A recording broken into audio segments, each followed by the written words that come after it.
ಬೆಳಿಗ್ಗೆ ಎದ್ದು ಅವನನ್ನೇ ನೋಡುತ್ತಾ ಕುಳಿತವಳಿಗೆ ಇಷ್ಟು ದಿನ ಜೊತೆಗೇ ಇದ್ದರೂ ಯಾರಲ್ಲಿಯೂ ಒಮ್ಮೆಯೂ ತಪ್ಪಾಗಿ ಎಂದು ವರ್ತಿಸಿದವನಲ್ಲ. ನಾನೇ ಏನೇನೋ ಅಂದ್ಕೊಂಡು ಅವನಿಗೆ ನೋವು ಕೊಟ್ಟು ಬಿಟ್ಟೆ ಅಂದವಳೆ. ಸಾರಿ ಆರ್ಯ, ಇನ್ಮೇಲೆ ಯಾವತ್ತೂ ನಿಂಗೆ ಹರ್ಟ್ ಮಾಡಲ್ಲ ಅಂದ್ಕೊಂಡು ಎದ್ದು ಹೋದಳು. ಅವಳು ಸ್ನಾನ, ಪೂಜೆ, ತಿಂಡಿ ಅಂತ ಎಲ್ಲ ಮುಗಿಸಿದರು. ಇನ್ನೂ ಅವನು ಎದ್ದಿರದು ಕಂಡು ಅವನಿಗೆ ಕಾಫಿ ಬೆರೆಸಿ ತಂದಳು. ಜಾಸ್ತಿ ಎಣ್ಣೆ ಕುಡಿದಿದ್ದಕ್ಕೋ ಏನೋ ಎದ್ದವನಿಗೆ ತಲೆ ಸಿಡಿದು ಹೋಗುವಷ್ಟು ನೋವಾಗುತ್ತಿತ್ತು. ಆರ್ಯನಿಗೆ ತಲೆಯನ್ನು 2 ಕೈಗಳಿಂದ ಒತ್ತಿ ಹಿಡಿದು ತಲೆ ತಗ್ಗಿಸಿ ಕುಳಿತವನ ಪಕ್ಕ ಬಂದು ನಿಂತವಳನ್ನು ತಲೆ ಎತ್ತಿ ಹೋರೆಗಣ್ಣಲ್ಲಿ ನೋಡಿದವನೇ ಮುಖ ತಿರುಗಿಸಿದ. ಅವಳು ಕಾಫಿ ಅಂದಾಗ ಏನು ಮಾತನಾಡದೆ ಟವೆಲ್ ಹಿಡಿದು ಬಾತ್ರೂಮ್ ಸೇರಿದ. ಅವನಿಗಾಗಿ ಅವನ ಬಟ್ಟೆ ಎಲ್ಲವನ್ನು ಜೋಡಿಸಿಟ್ಟು ನಿಂತಿದ್ದಳು. ಬಂದವನೇ ಅವಳನ್ನು ಒಮ್ಮೆ ನೋಡಿ ವಾರ್ಡ್ರೋಬ್ನಲ್ಲಿ ಬೇರೆ ಬಟ್ಟೆ ತೆಗೆದುಕೊಂಡಾಗ ಎಲ್ಲ ಇಲ್ಲಿ ಇಟ್ಟಿದ್ದೀನಿ ಆರ್ಯ ಅಂದಾಗ, ನನ್ನ ಯಾವ ಕೆಲಸನೂ ನೀನು ಮಾಡೋದು ಬೇಕಿಲ್ಲ, ನನಗೆ ಗೊತ್ತಿದೆ, ನನ್ನ ಕೆಲಸ ನಾನು ಮಾಡ್ಕೊತೀನಿ ಅಂದವನೇ ಅವಳನ್ನು ತಿನ್ನುವಂತೆ ನೋಡುತ್ತಾ ಅವಳು ಇಟ್ಟಿದ್ದ ಎಲ್ಲವನ್ನು ಎಸೆದು ಬಿಸಾಕಿದ. ಅಮ್ಮ ಅಂತ ಕೂಗುತ್ತಾ ರೂಮಿಂದ ಹೊರಗೆ ಬಂದವನಿಗೆ ಏನೋ ಅಂದರು ಕೆಳಗಿನಿಂದಲೇ ಜ್ಯೋತಿ. ಮೇಲೆ ನಿಂತೆ ಕೆಲಸದವರು ಯಾರು ಬರ್ತಿಲ್ವಾ ಅಂತ ಹೇಳಿದ. ಬರ್ತಿದ್ದಾರೆ ಯಾಕೋ ಅಂದಾಗ, ಇನ್ಮೇಲೆ ನನ್ನ ಶರ್ಟ್ನ ಐರನ್ ಮಾಡೋಕ್ಕೆ ಹೇಳು ಅಂತ ಹೇಳಿದವನಿಗೆ ಅದೆಲ್ಲ ಭಕ್ತಿ ಮಾಡ್ತೀನಿ ಅಂದಿದ್ಲು ಅಂದರು. ಏನು ಬೇಡ, ನಾಳೆಯಿಂದ ಕೊಡು ಅಷ್ಟೆ ಕಿರುಚಿದಂತೆ ಹೇಳಿದಾಗ ಸರಿ ಅಂದರು. ಸುಮ್ಮನೆ ಬೇರೆಯವರಿಗೆ ಯಾಕೆ ತೊಂದರೆ ಅಂತ ಅವಳಿಗೆ ಕೇಳುವಂತೆ ಹೇಳಿದಾಗ ಅವಳ ಕಣ್ಣುಗಳು ನೀರು ತುಂಬಿಕೊಂಡವು. ಅವನ ಹಿಂದೇನೆ ಅಳುತ್ತಾ ನಿಂತವಳನ್ನು ಕನ್ನಡಿಯಲ್ಲಿ ನೋಡಿದ. ಅವಳು ಮತ್ತೊಮ್ಮೆ ಸಾರಿ ಆರ್ಯ, ಬೇಕಿದ್ದರೆ 2 ಏಟು ಹೊಡಿ, ಆದರೆ ಈ ಥರ ನಡ್ಕೊಂಬೇಡ ಪ್ಲೀಸ್ ಅಂದಾಗ ಅವಳನ್ನೇ ದುರುಗುಟ್ಟಿ ನೋಡಿದವನೇ ನೀನೆಷ್ಟು ಹತ್ತು ಕರೆದು ಮಾಡಿದ್ರೂ ನಾನು ಬದಲಾಗಲ್ಲ ತಿಳ್ಕೊ ಅಂದವನೇ. ಇನ್ಮೇಲೆ ನನ್ನ ಕಣ್ಮುಂದೆ ನಿಂತು ಕಿಸಿಯೋದು ಹಿಂದಿಂದೆ ಓಡಾಡೋದು ಮಾಡಿದ್ಯೋ ಅಷ್ಟೇ, ಡೈರೆಕ್ಟ್ ಶಿವನ ಪಾದಕ್ಕೆ ಕಳಿಸೋದು ಅಂದವನೇ ರೆಡಿಯಾಗಲು ತಿರುಗಿದ. ಕಣ್ಣು ಒರೆಸಿಕೊಳ್ಳುತ್ತಾ ಕೆಳಗೆ ಹೋದವಳನ್ನೇ ನೋಡಿದ ಆರ್ಯ ಅವನ ಮನಸ್ಸಿಗೆ ತುಂಬ ನೋವಾಗುತ್ತಿತ್ತು. ಅವಳೊಡನೆ ಈ ರೀತಿ ವರ್ತಿಸೋಕೆ ಮಾಡುತ್ತಿದ್ದ ಹಾಡಿರೋ ಮಾತುಗಳು ಅವನನ್ನು ಕಠಿಣ ಮಾಡುತ್ತಿದ್ದವು. ಕೆಳಗೆ ತಿಂಡಿಗೆ ಬಂದ ಆರ್ಯನನ್ನು ನೋಡುತ್ತಾ ರಾತ್ರಿ ಎಷ್ಟೊತ್ತಿಗೆ ಬಂದೆ ಅಂತ ಜ್ಯೋತಿ ಕೇಳಿದಾಗ ಸ್ವಲ್ಪ ಲೇಟಾಗಿತ್ತು ಅಂದ. ಏನು ಫ್ರೆಂಡ್ಸ್ ಜೊತೆ ಪಾರ್ಟಿ ಮಾಡೋಕ್ಕೆ ಹೋಗಿದ್ದೆ ಅಂದಾಗ ಅಂದಿದ್ದ. ಅಂದ್ಕೊಂಡೆ, ಕಣ್ಣು ನೋಡು ಹೇಗೆ ಆಗಿದ್ದಾವೆ ಅಂತ, ಇನ್ಮೇಲೆ ಅದೆಲ್ಲ ಜಾಸ್ತಿ ಮಾಡಬೇಡ, ಹೋದ್ರೂ ಮನೆಗೆ ಬೇಗ ಬಾ, ನಿನಗೋಸ್ಕರ ನಿನ್ನ ಹೆಂಡತಿ ಕಾಯ್ತಿರ್ತಾಳೆ ಮರಿಬೇಡ ಅಂದಾಗ ಅಮ್ಮನ ಹಿಂದೆ ನಿಂತಿದ್ದವಳನ್ನು ನೋಡಿದ. ಅಂದನಷ್ಟೆ. ಭಕ್ತಿ, ಇವನ ಬರ್ತ್ಡೇಗೆ ಏನು ಗಿಫ್ಟ್ ಕೊಟ್ಟೆ, ನನಗೆ ಹೇಳೇ ಇಲ್ಲ ಅಂದಾಗ ಅಯ್ಯೋ ಅಮ್ಮ, ಅದೆಷ್ಟು ದೊಡ್ಡ ಗಿಫ್ಟ್ ಕೊಟ್ಟಿದ್ದಾಳೆ ಗೊತ್ತಾ ಅಂದಿದ್ದ. ಅವಳಲ್ಲಿ ಭಯ ಶುರುವಾಗಿತ್ತು, ಎಲ್ಲಿ ನೆನ್ನೆ ನಡೆದಿದ್ದ ಎಲ್ಲವನ್ನೂ ಹೇಳ್ತಾನೋ ಎಂದು. ಜ್ಯೋತಿ ಅವರು ಹೌದಾ ಅಂದಾಗ ಕಣಮ್ಮ, ನಿನ್ನ ಸೊಸೆ ಸಾಮಾನ್ಯದವಳು ಅಂದುಕೊಂಡಿದ್ದೀಯಾ, ಆ ಗಿಫ್ಟ್ ಕೊಡೋವರೆಗೂ ಪಾಪ ಅವಳಿಗೆ ಸಮಾಧಾನನೇ ಇರಲಿಲ್ಲ, ಅದೆಷ್ಟು ತಾರಾಡಿದ್ಲು ಗೊತ್ತಾ ಅಂದಾಗ ಅಲ್ವಾ ಮತ್ತೆ, ಗಂಡನ ಮೇಲೆ ಅಷ್ಟು ಪ್ರೀತಿ ಅವಳಿಗೆ ಅಂದರು ಅವಳನ್ನು ನೋಡುತ್ತಾ. ಅವರು ನೋಡಿದಾಗ ನಸುನಕ್ಕಳು. ಎಲ್ಲಿ ತೋರಿಸು ನನಗೆ ಏನು ಗಿಫ್ಟ್ ಅಂತ ಅಂದಾಗ ಅದೆಲ್ಲ ನಿಂಗೆ ತೋರಿಸೋದಲ್ಲ, ನನಗೆ ಮಾತ್ರ ಸ್ಪೆಷಲ್ ಆಗಿ ಕೊಟ್ಟಿರೋದು, ಅದನ್ನು ನಾನು ಮಾತ್ರ ಅನುಭವಿಸಲಿ ಅಂತ ಕೊಟ್ಟಿದ್ದಾರೆ ಅಲ್ವಾ ಭಕ್ತಿ ಮೇಡಮ್ ಅಂದಾಗ ಅವಳ ಕಣ್ಣುಗಳು ತುಂಬಿದ್ದವು. ತಲೆ ತಗ್ಗಿಸಿ ನಿಂತಿದ್ದಳು. ಅವನ ಮಾತಿಗೆ ಬೇರೇನೆ ಅರ್ಥ ಮಾಡಿಕೊಂಡ ಜ್ಯೋತಿ, ಸರಿ ಎಲ್ಲ ಒಳ್ಳೆಯದಾದರೆ ಅಷ್ಟೇ ಸಾಕು, ನೀವಿಬ್ಬರು ಹೀಗೆ ಖುಷಿಯಿಂದ ಇದ್ದರೆ ನಮಗೆ ಅದೇ ಸಂತೋಷ ಅಂದವರೇ ತಿಂಡಿ ಬಡಿಸಮ್ಮ ಅಂದಾಗ ಅವನಿಗೆ ತಟ್ಟೆಗೆ ತಿಂಡಿ ಹಾಕಿದಳು. ಒಂದು ತುತ್ತು ಬಾಯಲ್ಲಿ ಇಟ್ಟವನೇ ಇದು ಅವಳು ಮಾಡಿದ್ದು ಎಂದು ಅರಿತವ. ಅಮ್ಮ, ತಿಂಡಿ ಯಾರು ಮಾಡಿದ್ದು ಅಂದಾಗ ನಿನ್ನ ಹೆಂಡತಿ ಕಣೋ ಅಂದರು. ನನಗೆ ತಿಂಡಿ ಬೇಡ ಅಂದವನೇ ತಟ್ಟೆ ಸರಿಸಿದಾಗ ಇಬ್ಬರ ಮುಖ ನೋಡುತ್ತಾ ಯಾಕೋ ತಿಂಡಿ ಚೆನ್ನಾಗಿಲ್ವಾ ಅಂದರು. ಚೆನ್ನಾಗಿದೆ, ಆದರೆ ಯಾಕೋ ನನ್ನ ಗಂಟಲಲ್ಲಿ ಅನ್ನ ಹೋಗ್ತಿಲ್ಲ ಅಂದಿದ್ದ ವ್ಯಂಗ್ಯವಾಗಿ ಭಕ್ತಿನ ನೋಡುತ್ತಾ. ಯಾಕೋ ಏನಾಯಿತು ಅಂದವರಿಗೆ ಯಾಕೋ ಗಂಟಲು ನೋವು ಅಮ್ಮ, ತಿಂಡಿ ಬೇಡ ಅಂತ ಎದ್ದವನೇ ಆಫೀಸ್ ಕಡೆ ನಡೆದಿದ್ದ. ಅಮ್ಮ ಬಾಯ್ ಎಂದು ಹೇಳುತ್ತಾ ಬೈಕ್ ತಿರುಗಿಸಿದವ ಮಿರರ್ನಲ್ಲಿ ಬಾಗಿಲ ಬಳಿಯಲ್ಲಿ ಕಣ್ಣು ತುಂಬಿಕೊಂಡು ನಿಂತವಳನ್ನು ನೋಡಿದ. ಅವಳು ನನ್ನಿಂದ ಅವನು ಉಪವಾಸ ಹೋಗಬೇಕಾಯಿತು ಅಂತ ಕಣ್ಣೀರು ಹಾಕಿದಳು. ನಾನು ನಿನ್ನ ಪ್ರೀತಿ ಮಾಡಿದ ತಪ್ಪಿಗೆ, ನೀನು ಅಂದಿರೋ ಮಾತಿಗೆ ಇದೇ ಶಿಕ್ಷೆ ಅಂದುಕೊಂಡು ನಡೆದಿದ್ದ. ದಿನಗಳು ಅವುಗಳ ಪಾಡಿಗೆ ಸಾಗುತ್ತಲಿದ್ದವು. ಅದರ ಜೊತೆ ಆರ್ಯನ ಮುನಿಸು ಕೂಡ ಸಾಗುತ್ತಿತ್ತು. ಭಕ್ತಿ ಮೇಲಿನ ಕೋಪ ಕಡಿಮೆಯಾದರೂ ಅವಳ ಮೇಲಿನ ಬೇಜಾರು ಹೋಗಿರಲಿಲ್ಲ. ಅವಳ ಅಳುವಿಗೆ, ಅವಳು ಕೇಳಿದ ಕ್ಷಮೆಗಳಿಗೆ ಅವನೇನು ಬಗ್ಗಲಿಲ್ಲ. ಅವಳು ಮಾಡಿದ ಯಾವ ಕೆಲಸವನ್ನು ಅವನು ಒಪ್ಪುತ್ತಿರಲಿಲ್ಲ, ಮಾಡಲು ಬಿಡುತ್ತಿರಲಿಲ್ಲ. ಅವನು ಊಟ ಮಾಡದ ದಿನ ಇವಳು ಉಪವಾಸ ಇರುತ್ತಿದ್ದಳು. ಇದು ಜ್ಯೋತಿ ಗಮನಕ್ಕೆ ಬಂದಿತ್ತು. ಇಬ್ಬರು ಇನ್ನೂ ಚಿಕ್ಕವರು. ಒಂದು ಸಲ ಪ್ರೀತಿ, ಮತ್ತೊಂದು ಸಲ ಜಗಳ, ಇದೆಲ್ಲ ಇದ್ದಿದ್ದೆ ಅಂದುಕೊಂಡು ಸುಮ್ಮನಾಗಿದ್ದರು. ಆರ್ಯ ಭಕ್ತಿಯ ಮೇಲೆ ಎಷ್ಟೇ ಕೋಪ ತೋರಿಸಿದರೂ ಅವಳ ಮೇಲಿನ ಪ್ರೀತಿ ಮಾತ್ರ ಕಡಿಮೆ ಆಗಿರಲಿಲ್ಲ ಅವನಿಗೆ. ಅವಳ ಮೇಲೆ ಎಷ್ಟೇ ರೇಗಿದರೂ ಅವಳನ್ನು ದೂರದಿಂದಲೇ ಪ್ರೀತಿ ಮಾಡಲು ಶುರು ಮಾಡಿದ. ಅವಳನ್ನು ಕ್ಷಮಿಸಿ ಅವಳನ್ನು ಒಪ್ಪಿಕೊಳ್ಳಬೇಕು ಅನಿಸಿದರೂ ಅವಳು ಇವನ ಪ್ರೀತಿ ಒಪ್ಪದೆ ದೂರ ಹೋದರೆ ಎಂಬ ಭಯಕ್ಕೆ ಅವಳನ್ನು ಕಂಡಾಗಲೆಲ್ಲ ಸಿಡುಕುತ್ತಿದ್ದ. ಅವಳಿಗೆ ಹತ್ತಿರ ಹಾಗೆ ಅವಳಿಗೆ ಮತ್ತೆ ನೋವು ಕೊಟ್ಟು ಅವಳನ್ನು ಕಳೆದುಕೊಳ್ಳಲು ಬದಲು ದೂರ ಇದ್ದು ಅವಳನ್ನು ಒಳ ಮನಸ್ಸಿನಿಂದಲೇ ಪ್ರೀತಿ ಮಾಡುತ್ತಿದ್ದ. ಅವಳನ್ನು ಕಳೆದುಕೊಳ್ಳಲು ಅವನಿಗೆ ಸುತಾರಾಂ ಇಷ್ಟವಿರಲಿಲ್ಲ. ಇದೆಲ್ಲದರ ನಡುವೆ ಆಫೀಸ್ ಕೆಲಸದಲ್ಲಿ ಅವರಪ್ಪನಿಗೆ ಜೊತೆಯಾಗಿ ನಿಂತಿದ್ದ. ಅವನ ಕೆಲಸದ ನಡುವೆಯೂ ಕರ್ಣನ ಕೊಲೆ ಕೇಸ್ಗೆ ಹೆಲ್ಪ್ ಮಾಡುತ್ತಿದ್ದವ ಡಿಸಿಪಿಯ ಬಳಿ ಕೇಸ್ ಬಗ್ಗೆ ಆಗಾಗ ವಿಚಾರಿಸುತ್ತಿದ್ದ. ಇದರ ನಡುವೆ ಸ್ವಲ್ಪ ದಿನಗಳಲ್ಲಿ ಇದ್ದ ಭವ್ಯ ಮದುವೆ. ಭವ್ಯ ದೂರದ ಸಂಬಂಧಿ ಮಗನ ಜೊತೆ ಅವಳ ಮದುವೆ ಫಿಕ್ಸ್ ಆಗಿತ್ತು. ಮೋಹಿತ್ ಮಾವ ಮದುವೆ ಒಪ್ಪಿದ್ದರು. ಮನೆಯಲ್ಲಿ ಮದುವೆ ಮಾತು ತೆಗೆದಾಗ ಇಷ್ಟು ಬೇಗ ಮದುವೆ ಬೇಡ ಅಂತ ಮೋಹಿತ್ ಮದುವೆಯನ್ನು ಮುಂದಕ್ಕೆ ಹಾಕಿದ. ಇನ್ನು ಅಶೋಕ್ ಮತ್ತು ಧೃತಿ ಲವ್ ಸ್ಟೋರಿ ಯಾವುದೇ ಅಡೆತಡೆ ಇಲ್ಲದೆ ನಡೆಯುತ್ತಿತ್ತು. ದೇವಸ್ಥಾನದ ಕಲ್ಲು ಬೆಂಚಿನ ಮೇಲೆ ಕುಳಿತಿದ್ದರು ಭಕ್ತಿ ಭವ್ಯ. ಅಂತೂ ನಮ್ಮ ತಲೆ ಮೇಲೆ ತಾವೇ ಕಲ್ಲು ಹಾಕೊಳ್ಳೋದು ಅಂದರೆ ಇದೇ ನೋಡೆ ಅಂತ ಹೇಳಿದಳು ಭವ್ಯ. ನಾನು ಏನೇ ಮಾಡಲಿ, ಕನ್ಫ್ಯೂಸ್ ಮಾಡಿಕೊಂಡು ಏನೇನೋ ತಪ್ಪಾಗಿ ತಿಳ್ಕೊಂಡು ತಪ್ಪು ಮಾಡಿದೆ. ಬೇಸರದಿಂದ ಅಂದಾಗ ಬರೀ ತಪ್ಪಲ್ಲ, ದೊಡ್ಡ ತಪ್ಪು. ಅಲ್ಲ ಕಣೆ, ಅವನ ಬಗ್ಗೆ ಗೊತ್ತಿದ್ರೂ ಹೀಗೆ ಮಾತನಾಡಿದ್ದೀಯಾ? ಆ ಜಾಗದಲ್ಲಿ ನೀನು ಇರೋದಕ್ಕೆ ಒಂದು ಏಟು ಕೊಟ್ಟಿದ್ದಾನೆ. ಅದೇ ಬೇರೆ ಯಾರೇ ಇದ್ದಿದ್ರು ಇಷ್ಟೊತ್ತಿಗೆ ಅವರನ್ನು ಪರಲೋಕಕ್ಕೆ ಪಾರ್ಸಲ್ ಮಾಡುತ್ತಿದ್ದ ಅಂದಳು. ಸರಿ, ಇವಾಗ ಏನು ಮಾಡಲಿ ಹೇಳೆ? ಅವನನ್ನು ಕನ್ವಿನ್ಸ್ ಮಾಡು. ಅಯ್ಯೋ, ಅದೇ ಹೇಗೆ ಗೊತ್ತಾಗ್ತಿಲ್ಲ. ಎಷ್ಟು ಕ್ಷಮೆ ಕೇಳಿದ್ದೀನಿ, ಹತ್ತಿದ್ದೀನಿ, ಆದರೂ ಇನ್ನೂ ಜಾಸ್ತಿ ರೇಗ್ತಾನೆ ಹೊರತು ನನ್ನ ಕ್ಷಮಿಸೋದರ ಬಗ್ಗೆ ಯೋಚನೆಯೇ ಮಾಡುತ್ತಿಲ್ಲ. ಹೇಗೆ ಯೋಚನೆ ಮಾಡುತ್ತಾನೆ? ಮೊದಲೇ ಉರಿಸಿಂಗ. ಹೋಗಿ ಹೋಗಿ ಇಷ್ಟೊಂದು ಡ್ರಾಮಾ ಮಾಡಿ ಅವನ ಕೈಯಲ್ಲಿ ತಗ್ಲಾಕೊಂಡಿದ್ದೀಯಾ. ಇನ್ನೂ ಜಾಸ್ತಿನೇ ಕೂಗಾಡ್ತಾನೆ. ಏನಾದರೂ ಐಡಿಯಾ ಕೊಡೆ ಪ್ಲೀಸ್. ನಾನು ಹೇಳಿದ್ದು ಮಾಡ್ತೀಯಾ? ಅವನ ಕೋಪ ಕಡಿಮೆ ಆಗುತ್ತೆ. ಏನು ಹೇಳು, ಮಾಡ್ತೀನಿ. ಅವನ ಕೋಪ ಬೇಜಾರು ಕಡಿಮೆಯಾಗಿ ನನ್ನ ಜೊತೆ ಮೊದಲಿನ ಥರ ಇರಬೇಕು. ಈ ಅಳು ಮುಂಜಿ ಕ್ಯಾರೆಕ್ಟ್ ಬಿಟ್ಟು ಸ್ವಲ್ಪ ಚೇಂಜ್ ಆಗು. ಹೇಗೆ ಭಕ್ತಿ ಕೇಳಿದಾಗ ಸ್ವಲ್ಪ ರೊಮ್ಯಾಂಟಿಕ್ ಹಾಗೆ ಅಂದಳು ಭವ್ಯ. ಥು, ಏನು ಹೇಳ್ತಿದ್ದೀಯ ನೀನು? ನನಗೆ ಅದೆಲ್ಲ ಆಗಲ್ಲ ಅಂದಳು ಭಕ್ತಿ. ಆಗಲ್ಲ ಅಂದರೆ ಕಿಸ್ಕೊಂಡು ಕೂತ್ಕೊ ಅಷ್ಟೆ. ಭವ್ಯ ಪ್ಲೀಸ್ ಕಣೆ, ಮತ್ತೆ ನಾನು ಹೇಳಿದಷ್ಟು ಮಾಡು. ಅವನನ್ನು ಸ್ವಲ್ಪ ರೇಗಿಸು, ಸ್ವಲ್ಪ ಚುಡಾಯಿಸು. ಯಾಕೆ, ನನ್ನ ಹೆಣ ಬೀಳಿಸ್ಲಿ ಅಂತನಾ ನೀನು ಹೇಳಿದ್ದು? ಕೇಳಿದರೆ ಅಷ್ಟೆ.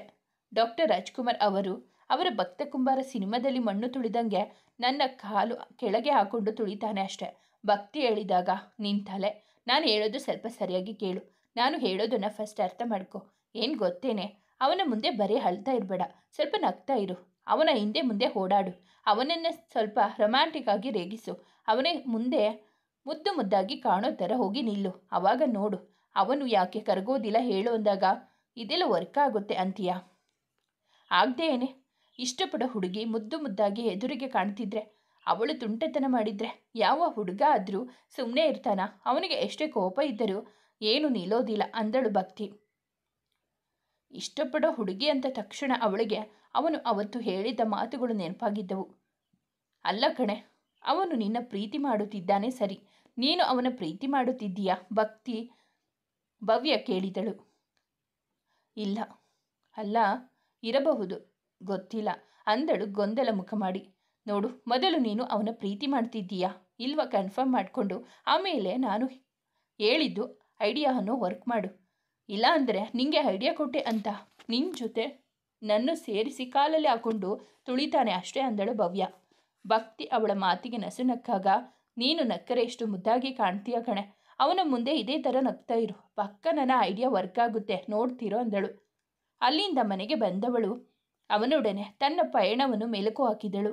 ಅವನ ಪ್ರೀತಿ, ಅವನ ಕಾಳಜಿ, ಅವನ ಸ್ನೇಹ, ಅವನ ಮಾತು, ಅವನ ಒಲವನ್ನು ನೆನೆದಳು. ಅವನ ಮುದ್ದು ಮುಖ ಅವಳ ಕಣ್ಣ ಮುಂದೆ ಬಂದು ನಿಂತಂತಾಗಿತ್ತು. ಅವಳ ಮನಸ್ಸು ಅವನ ಪ್ರೀತಿಗೆ ನಿಧಾನವಾಗಿ ಸೋಲುತ್ತಿತ್ತು. ಕೇವಲ ಒಂದು ಮದುವೆಗೋಸ್ಕರ ಒಂದು ಪ್ರಾಣ ತೆಗೆಯೋಕೆ ಹೇಗಾದರೂ ಮನಸ್ಸು ಬಂತು ಅಂತ. ಸರ್, ಇನ್ನು ಇದೆಲ್ಲ ಮುಗಿಯೋಕೆ ಎಷ್ಟು ದಿನ ಬೇಕಾಗಬಹುದು ಅಂತ.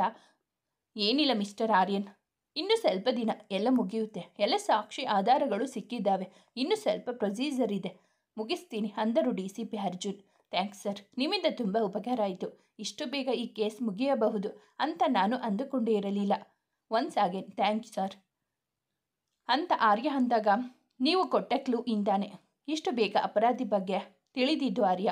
ಇಟ್ಸ್ ಓಕೆ, ಇದು ನನ್ನ ಕರ್ತವ್ಯ ಅಷ್ಟೇ. ಓಕೆ ಮಿಸ್ಟರ್, ಏನೇ ಇದ್ದರೂ ಮತ್ತೆ ಕಾಲ್ ಮಾಡ್ತೀನಿ, ಬಾಯ್ ಅಂತ ಹೇಳಿದರು ಅರ್ಜುನ್. ಓಕೆ ಸರ್, ಬಾಯ್ ಅಂತ ಹೇಳಿ ಕಾಲ್ ಕಟ್ ಮಾಡಿದ ಆರ್ಯ. ಏನಂತೋ, ಏನು ಹೇಳಿದ್ರು? ಎಲ್ಲ ಸಾಕ್ಷಿ ಸಿಕ್ಕಿದ್ದಾವೆ ಅಂದರು. ಮೋಸ್ಟ್ಲಿ ಭವ್ಯ ಮದುವೆ ಮುಗಿಯುವುದರ ಒಳಗೆ ಇದು ಕೇಸ್ ಮುಗಿಯುತ್ತೆ ಅಂದನು ಆರ್ಯ. ಎಷ್ಟು ಬೇಗ ಹೇಗೆ ಎಲ್ಲ ಕ್ಲಿಯರ್ ಮಾಡಿದ್ದಾರೆ ನೋಡು ಅಲ್ವಾ ಅಂತ ಹೇಳಿದಾಗ, ಅಂತ ಹೇಳಿ ಸುಮ್ಮನೆ ಕುಳಿತವನು, ಏನೋ ಯೋಚಿಸುತ್ತಿದ್ದೀಯಾ ಅವಳ ಬಗ್ಗೆ? ಇದನ್ನು ಹೇಳಿದರೆ ಅವಳು ಮತ್ತೆ ಎಲ್ಲಿ ನನ್ನ ಬಗ್ಗೆ ತಪ್ಪಾಗಿ ತಿಳ್ಕೊಳ್ತಾಳೋ ಅಂತ ಭಯ ಕಂಡ್ರು ಅಂದವನಿಗೆ, ನೀನೇ ಹೇಳಿದೆ ಅಲ್ವಾ, ಅವಳು ತುಂಬ ನೋವು ಅನುಭವಿಸುತ್ತಿದ್ದಾಳೆ, ಪಶ್ಚಾತ್ತಾಪ ಪಡ್ತಿದ್ದಾಳೆ, ತುಂಬ ಕ್ಷಮೆ ಕೇಳಿದ್ದಾಳೆ ಅಂತ. ಇದನ್ನು ಕೇಳಿದರೆ ಮತ್ತೆ ಯಾಕೋ ತಪ್ಪು ತಿಳಿತಾಳೆ. ಆವಾಗ ಏನೋ ಕೋಪದಲ್ಲಿ ಹೇಳಿರೋ ಮಾತುಗಳು ಅಷ್ಟೇ ಅವೆಲ್ಲ. ಇವಾಗ ನೀನು ಈ ವಿಷಯ ಹೇಳಿದರೆ ತುಂಬ ಖುಷಿ ಪಡ್ತಾಳೋ ಅಂತ ಹೇಳಿದಾಗ, ಮೌನವಾಗಿ ಇದ್ದವನನ್ನು ಇನ್ನೂ ಏನು ಯೋಚಿಸುತ್ತಿದ್ದೀಯಾ ಅಂತ ಕೇಳಿದಾಗ, ಅದೆಲ್ಲ ಕಂಡ್ರೋ, ನನಗೆ ದೇವರು ಏನು ಕಡಿಮೆ ಮಾಡಿಲ್ಲ. ನಮ್ಮ ಆಸೆ ಕನಸುಗಳನ್ನು ಅರ್ಥ ಮಾಡಿಕೊಳ್ಳೋ ಅಪ್ಪ ಅಮ್ಮ, ವಿದ್ಯೆ, ಉದ್ಯೋಗ, ಅಂದ, ಹಣ ಎಲ್ಲದಕ್ಕೂ ಜೊತೆಯಾಗಿ ನಿಲ್ಲೋ ಪ್ರಾಣಕ್ಕಿಂತ ಹೆಚ್ಚಾಗಿರೋ ಸ್ನೇಹಿತರು ಎಲ್ಲನೂ ನನಗೆ ಕೊಟ್ಟಿದ್ದಾನೆ. ಆದರೆ ನನಗೆ ಅಂತ ಒಂದು ಪ್ರೀತಿ ಮಾಡೋ ಹೃದಯ ಕೊಡಲಿಲ್ಲ. ನನ್ನ ಪ್ರೀತಿ ಮಾಡೋ ಜೀವ ಒಂದು ಜೊತೆಗೆ ಇದ್ದಿದ್ರೆ ಇನ್ನೂ ಚೆನ್ನಾಗಿರೋದು. ಒಬ್ಬಳನ್ನು ಮನಸಾರೆ ಪ್ರೀತಿ ಮಾಡಿದೆ. ಮೊದಲ ಸಲ ಮಾಡಿದ ಪ್ರೀತಿ ಮೋಸ ಮಾಡ್ತು. ಇನ್ನೊಬ್ಬಳು ಅನಿರೀಕ್ಷಿತವಾಗಿ ಬಾಳಲ್ಲಿ ಬಂದವಳನ್ನು ತುಂಬ ಹೃದಯದಿಂದ ನನ್ನ ಮನಸ್ಸಿಗೆ ಸ್ವಾಗತಿಸಿ ಪ್ರೀತಿ ಮಾಡಿದೆ. ಅವಳು ಪ್ರೀತಿ ಮಾಡೋದು ಇರಲಿ, ನನ್ನ ಸರಿಯಾಗಿ ಅರ್ಥ ಮಾಡಿಕೊಳ್ಳದೆ ಅವಮಾನ ಮಾಡಿದ್ಲು. ಯಾಕೋ ಅದೆಲ್ಲ ತುಂಬ ನೋವು ನೀಡುತ್ತೋ. ಅದೆಲ್ಲ ನೆನೆಸಿಕೊಂಡು ತುಂಬ ಬೇಜಾರಾಗುತ್ತೆ ಕಂಡ್ರೋ ಅಂದವನಿಗೆ, ನಿನ್ನ ಪ್ರೀತಿ ಮಾಡೋ ಹೃದಯ ನಿನ್ನ ಜೊತೆ ಇದೆ ಮಗ. ಅವಳು ನಿನ್ನ ಪ್ರೀತಿ ಮಾಡ್ತಾಳೆ. ಇವಾಗ ಅವಳಿಗೆ ನಿನ್ನ ಪ್ರೀತಿ ಅರ್ಥ ಆಗಿರುತ್ತೆ. ಎಲ್ಲ ಮರೆತು ಅವಳನ್ನು ಕ್ಷಮಿಸಿ ಅವಳನ್ನು ಒಪ್ಪಿಕೊ, ಎಲ್ಲ ಒಳ್ಳೆಯದಾಗುತ್ತೆ ಅಂತ ಹೇಳಿದಾಗ ನೋಡ್ತೀನಿ ಅಂದಿದ್ದ. ಸಂಜೆ ಮನೆಗೆ ಬಂದ ಆರ್ಯನಿಗೆ ಸಿಕ್ಕಾಬಟ್ಟೆ ತಲೆನೋವಿತ್ತು. ತಲೆನೋವಿಂದ ರೂಮ್ನಲ್ಲಿ ಕಣ್ಣು ಮುಚ್ಚಿ ಕುಳಿತಾಗ ಅಲ್ಲಿಗೆ ಬಂದ ಭಕ್ತಿ ಏನಾಯಿತು ಅಂದಳು. ಅವಳನ್ನು ನೋಡಿದವನೇ ಏನೋ ಮಾತನಾಡದೆ ಸುಮ್ಮನೆ ಕುಳಿತ. ಯಾಕೆ, ಏನಾಗಿದೆ ಆರ್ಯ ಅಂದಳು ಅವನ ಸಪ್ಪೆ ಮುಖ ನೋಡಿ. ತಲೆನೋವು ಅಂದಿದ್ದ. ಹೌದಾ, ವಿಕ್ಸ್ ಹಚ್ಲಾ ಅಂದವಳಿಗೆ. ಬೇಡ ಅಂದಿದ್ದ. ಟ್ಯಾಬ್ಲೆಟ್ ಕೊಡ್ಲಾ? ಬೇಡ. ಶುಂಠಿ ಕಾಫಿ ಮಾಡ್ಕೊಂಡು ಬರಲಾ? ಏನೂ ಬೇಕಿಲ್ಲ. ನನ್ನ ಸ್ವಲ್ಪ ಹೊತ್ತು ಆರಾಮಾಗಿ ಇರೋಕೆ ಬಿಟ್ಟು ತೊಲಗು ಇಲ್ಲಿಂದ ರೇಗಿದನು. ಸ್ವಲ್ಪ ಹೊತ್ತು ಸುಮ್ಮನೆ ನಿಂತವಳೆ ಎಣ್ಣೆ ಹಚ್ಚಿ ಮಸಾಜ್ ಮಾಡ್ಲಾ, ತಲೆನೋವು ಕಡಿಮೆ ಆಗುತ್ತೆ ಅಂದಾಗ ಕೋಪದಿಂದ ಅವಳನ್ನು ಕಣ್ಣು ಬಿಟ್ಟು ನೋಡಿದನು. ಏನು ಮಾತನಾಡದೆ ಅಲ್ಲಿಂದ ಕಾಲ್ಕಿತ್ತಳು ಹುಡುಗಿ. ರಾತ್ರಿ ಊಟ ಮಾಡುವಾಗ, ಆರ್ಯ, ಮದುವೆ ಆಗಿ ಇಷ್ಟು ದಿನ ಆಗಿದೆ, ಇಬ್ಬರು ಎಲ್ಲಿಗೂ ಹೋಗಿಲ್ಲ. ನಿನ್ನ ಹೆಂಡತಿನ ಕರ್ಕೊಂಡು ಎಲ್ಲಿಗಾದರೂ ಒಂದೆರಡು ದಿನ ಹೋಗಿ ಬರಬಾರ್ದಾ? ಯಾವಾಗಲೂ ಕೆಲಸ ಅಂತ ಇರ್ತೀಯ. ಪಾಪ ಅವಳಿಗೂ ಮನೆಯಲ್ಲಿ ಇದ್ದು ಬೇಜಾರಾಗಿರುತ್ತೆ ಅಂದಾಗ, ಅಮ್ಮ, ಹೋಗೋದು ಬರೋದು ಇದ್ದಿದ್ದೆ ಬಿಡು, ಯಾವಾಗಲಾದರೂ ಹೋದರೆ ಆಯಿತು ಅಂದನು.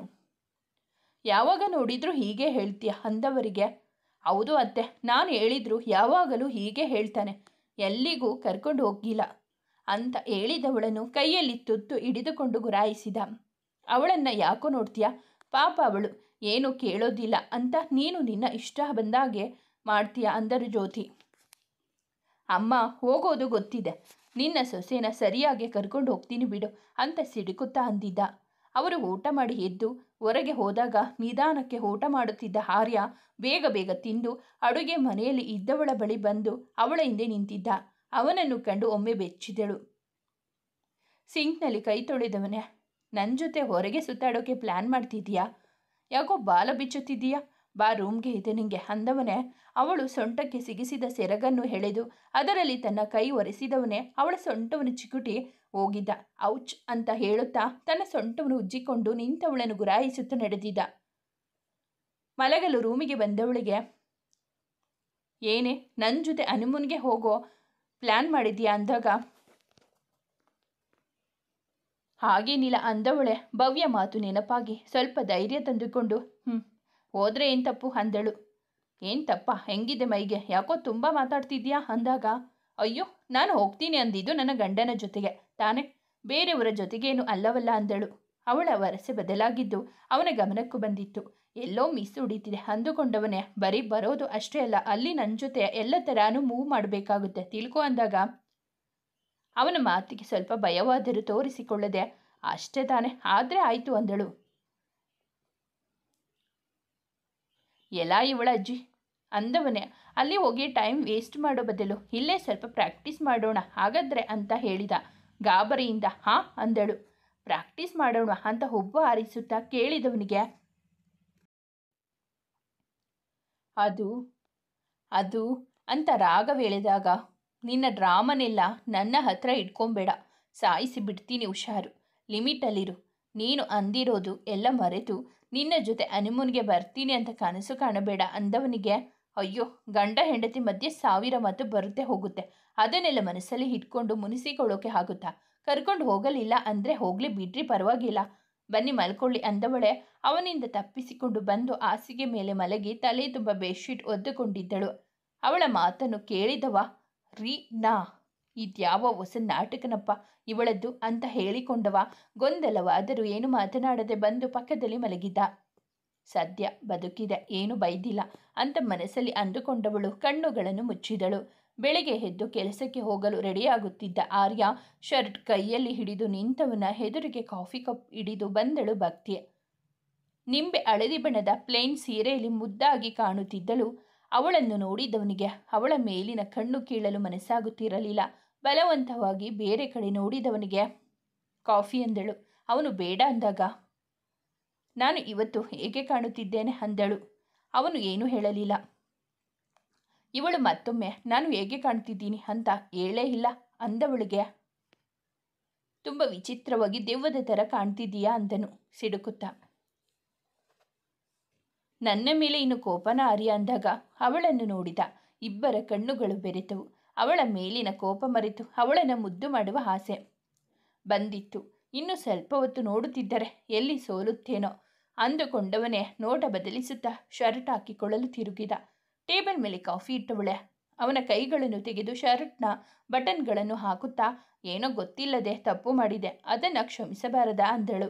ಅವಳನ್ನೇ ನೋಡುತ್ತಿದ್ದವ, ನಿಂದು ಇದು ಯಾವ ಹೊಸ ನಾಟಕನೇ ಅಂದನು. ಹಾಗೇನಿಲ್ಲ, ನಿನ್ನ ಪ್ರೀತಿ ನಿನ್ನ ಬೆಲೆ ಎಲ್ಲ ಇವಾಗ ಗೊತ್ತಾಗುತ್ತಿದೆ. ಇನ್ನೊಂದು ಸಲ ನಿಂಗೆ ಹೀಗೆಲ್ಲ ಹರ್ಟ್ ಮಾಡಲ್ಲ. ನೀನು ಹೇಳಿದಾಗೆ ಕೇಳ್ತೀನಿ, ಇದೊಂದು ಸಲ ನನ್ನ ಕ್ಷಮಿಸು ಪ್ಲೀಸ್ ಅಂದಳು. ಅವಳ ಮುಖ ಚಿಕ್ಕದು ಮಾಡಿ ಚಿಕ್ಕ ಮಗುವಿನಂತೆ ಕ್ಷಮೆ ಕೇಳುತ್ತಿದ್ದಾಗ ಅವನ ಮನಸ್ಸು ಅವಳ ಮೇಲಿನ ತನ್ನೆಲ್ಲ ಮನಸ್ಸನ್ನು ಮರೆತಿತ್ತು. ಅವಳ ಮುಂಗುರುಳು ಸರಿಸಿದವನೇ ಅವಳನ್ನು ಮುದ್ದು ಮಾಡಲು ಇನ್ನೇನು ಮುಂದಾಗಬೇಕು. ಅಷ್ಟರಲ್ಲಿ ಅವನ ಕೋಪ ಜಾಗೃತವಾಗಿ ಸಿಟ್ಟಿನಿಂದ ತೆಪ್ಪಗೆ, ನನ್ನಿಂದ ದೂರ ಇದ್ದರೆ ನಿನ್ನ ಕೈಕಾಲು ನೆಟ್ಟಗೆ ಇರ್ತಾವೆ, ಇಲ್ಲಾಂದರೆ ಮುರಿದು ಮೂಲೆಯಲ್ಲಿ ಕೂರಿಸ್ತೀನಿ ನೋಡು ಅಂದಾಗ, ಸರಿ ಹಂಗೆ ಮಾಡು, ಆವಾಗ ನೀನೆ ಎಲ್ಲಿಗೆ ಹೋಗಬೇಕಾದರೂ ಒತ್ತುಕೊಂಡು ಓಡಾಡ್ತೀಯ, ನನ್ನ ಜೊತೆಗೆ ಇರ್ತೀಯ ಅಂದವಳೆ. ಇಷ್ಟು ಕೋಪ ಮಾಡಿಕೊಳ್ಳೋ ಬದಲು ನನ್ನ ಜೊತೆ ಮೊದಲಿನ ಥರ ಇದ್ದರೆ ಬೇಡ ಅಂತೀನ ಅಂದವಳನ್ನು ದೂರ ಸರಿಸಿದವನೇ, ನೋಡೆ ಅದೆಲ್ಲ ಆಸೆ ಇಟ್ಕೊಂಬೇಡ. ನಾನು ನಿನ್ನ ಕ್ಷಮಿಸುವುದು, ನಿನ್ನ ಹತ್ರ ಸಲಿಗೆಯಿಂದ ಇರೋದು, ಆಮೇಲೆ ನೀನು ನನ್ನ ಮೇಲೆ ಸಿಡ್ಕೋದು, ನಾನು ನಿಂಗೆ ಹೆರಡು ಬಿಡೋದು, ನೀನು ಆಮೇಲೆ ಡೈವರ್ಸ್ ಕೊಟ್ಟು ಹೋಗೋದು, ನಾನು ಆಮೇಲೆ ಬೇಜಾರಾಗಿ ಎಣ್ಣೆ ಹೊಡೆಯೋದು, ಇದೆಲ್ಲ ಬೇಕಾ ಅಂದನು. ಇಲ್ಲ ಆರ್ಯ, ನೀನು ನನ್ನ ಜೊತೆ ಹೇಗಿದ್ದರೂ ನಾನು ಏನೂ ಅನ್ನಲ್ಲ, ನಿನ್ನ ಮೇಲೆ ಕೋಪ ಬೇಜಾರು ಏನೂ ಮಾಡಿಕೊಳ್ಳೋದಿಲ್ಲ, ನಿನ್ನಿಂದ ದೂರನೂ ಹೋಗಲ್ಲ. ನನಗೆ ನೀನು ಬೇಕು, ನಿನ್ನ ಪ್ರೀತಿ ಬೇಕು. ನೀನು ಏನು ಮಾಡಿದರೂ ಏನೇ ಹೇಳಿದರೂ ನಾನು ಏನೂ ಅಂದುಕೊಳ್ಳೋದಿಲ್ಲ ಅಂದಳು ಕಣ್ಣು ತುಂಬಿಕೊಂಡು. ಅವಳ ಕಣ್ಣುಗಳನ್ನು ನೋಡಿದವನಿಗೆ ಕಂಡಿದ್ದು ಪಶ್ಚಾತ್ತಾಪದ ಕಣ್ಣೀರು, ಮತ್ತೆ ಅವನ ಮೇಲಿನ ಪ್ರೀತಿ. ಮನಸ್ಸಲ್ಲಿ ಬೆಟ್ಟದಷ್ಟು ಪ್ರೀತಿ ತುಂಬಿಕೊಂಡರೂ ಅವಳನ್ನು ಮತ್ತೆ ಕಾಡಿಸುವ ಮನಸ್ಸಾಗಿ, ಏನು ಬೇಡಮ್ಮ ತಾಯಿ, ನಿನ್ನ ಪಾಡಿಗೆ ನೀನು ಇರು, ನನ್ನ ಪಾಡಿಗೆ ನಾನಿರುತ್ತೇನೆ. ಮೊದಲೇ ನೀನು ಆಫ್ ಮೆಂಟ್ಲು, ಯಾವಾಗ ಹೇಗೆ ಬದಲಾಗ್ತೀಯ ಗೊತ್ತೇ ಆಗಲ್ಲ ಅಂದವನೇ ಹೋಗಿ ತಿಂಡಿ ರೆಡಿ ಮಾಡು ಅಂದನು. ತಿಂಡಿ ರೆಡಿ ಇದೆ, ಬೇಗ ರೆಡಿಯಾಗಿ ಬಾ ಅಂದವಳೆ ಮುಖ ಊದಿಸಿಕೊಂಡು ಕೆಳಗೆ ನಡೆದಿದ್ದಳು. ಅವಳ ಬದಲಾವಣೆ ಇವನಲ್ಲಿ ಸ್ವಲ್ಪ ಖುಷಿ ನೀಡಿತ್ತು. ಅಂತೂ ನನ್ನ ದಾರಿಗೆ ಬರ್ತಿದ್ದಾಳೆ ಲೂಸು ಅಂದವನೇ ಅವಳನ್ನು ಅವಳ ಮಾತನ್ನು ನೆನೆದು ತುಂಬ ದಿನದ ಮೇಲೆ ಮನಸ್ಸಾರೆ ಖುಷಿಯಾಗಿದ್ದ. ಅವಳ ಮುಂದೆ ಇನ್ನು ಸ್ವಲ್ಪ ಕೋಪ ಇರೋ ಥರ ನೋಡಿಕೊಂಡ್ರೆ ಪೂರ್ತಿ ನನ್ನ ರೂಟ್ಗೆ ಬರ್ತಾಳೆ ಅಂದುಕೊಂಡು ಕೆಳಗಡೆ ಬಂದಿದ್ದ. ತಿಂಡಿಗೆ ಬಂದು ಕುಳಿತವನು ಪಕ್ಕ ಬಂದು ಬಡಿಸುತ್ತಿದ್ದವಳ ಮೇಲೆ ಅವನ ಕಣ್ಣುಗಳು ಹೋಗುತ್ತಿದ್ದವು. ಅವನ ಬಲಬದಿ ನಿಂತಿದ್ದವಳ ಬೆಳ್ಳಗಿನ ಸೊಂಟ ಅವನನ್ನು ಕೆಣಕುತ್ತಿತ್ತು. ಬುದ್ಧಿ ಎಷ್ಟು ಬೇಡ ಅಂದರೂ ಕಣ್ಣು ಅಲ್ಲಿಗೆ ಹೋಗುತ್ತಿತ್ತು. ಮನಸ್ಸಲ್ಲಿ ಕಂಟ್ರೋಲ್ ಆರ್ಯ ಕಂಟ್ರೋಲ್ ಅಂದುಕೊಳ್ಳುತ್ತಿದ್ದನು. ಅವನು ನೋಡುತ್ತಿದ್ದಿದ್ದು ಅವಳಿಗೆ ತಿಳಿದರು. ಸುಮ್ಮನೆ ಇದ್ದವಳು ಅವನ ಪಕ್ಕ ಕುಳಿತು ತಿಂಡಿ ಹೇಗಿದೆ ಅಂದಳು. ತುಂಬ ಕೆಟ್ಟದಾಗಿದೆ ಅಂದನು ತಿನ್ನುತ್ತಾ. ಅಂದವಳೆ ಅವನನ್ನೇ ನೋಡುತ್ತಾ ಕುಳಿತಳು. ಅವಳನ್ನು ನೋಡಿ ಅಮಾವಾಸ್ಯೆ ಏನಾದರೂ ಹತ್ತಿರ ಇದೆಯಾ ಅಂದಾಗ ಅವನ ಮಾತಿಗೆ ಆಶ್ಚರ್ಯದಿಂದ ಗೊತ್ತಿಲ್ಲ ಯಾಕೆ ಅಂದಳು.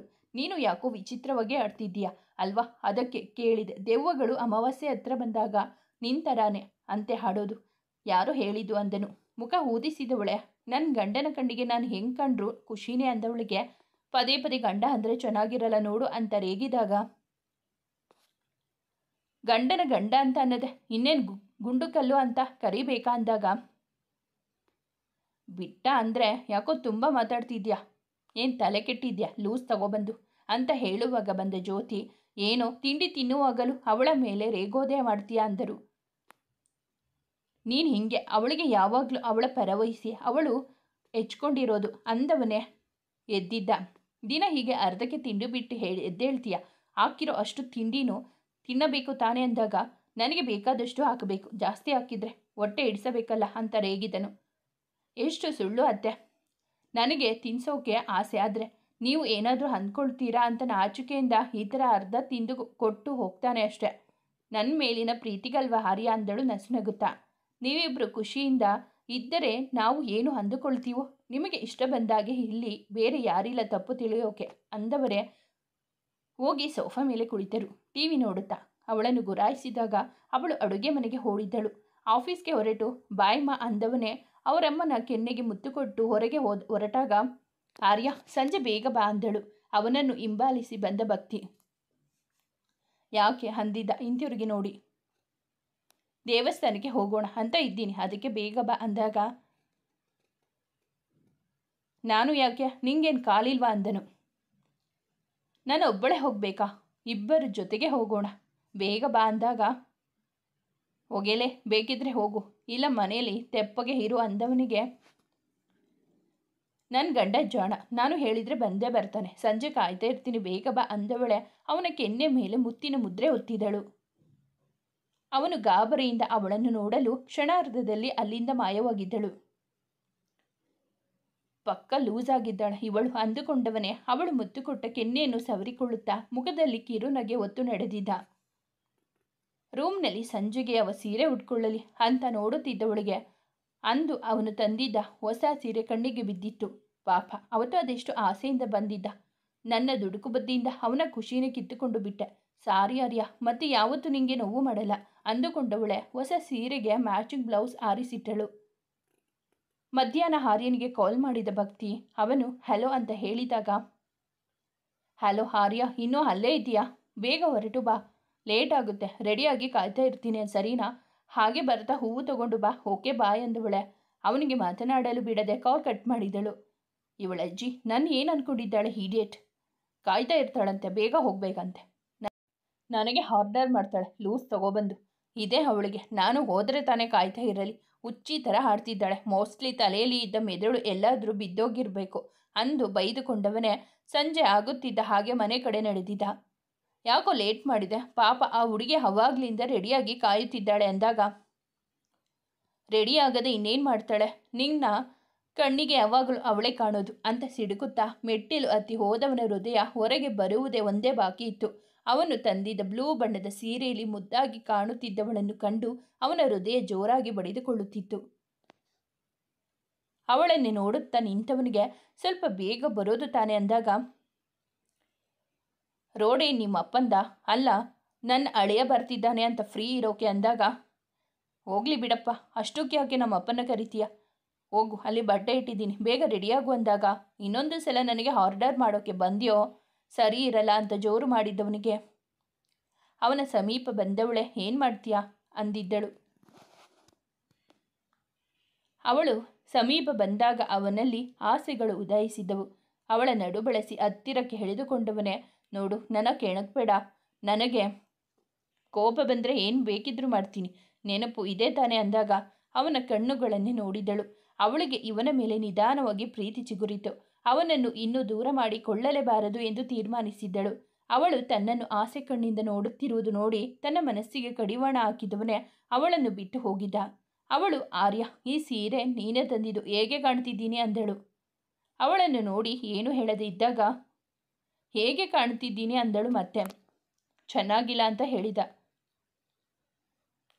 ನನ್ನ ಕಣ್ಣಲ್ಲಿ ಕಣ್ಣಿಟ್ಟು ಹೇಳು ನೋಡೋಣ ಅಂದಾಗ ಅವಳನ್ನು ನೋಡಿ ಮತ್ತೆ ಬೇರೆ ಕಡೆ ನೋಡಲು, ಯಾಕೆ ಆ ಕಡೆ ತಿರುಗ್ತೀಯಾ?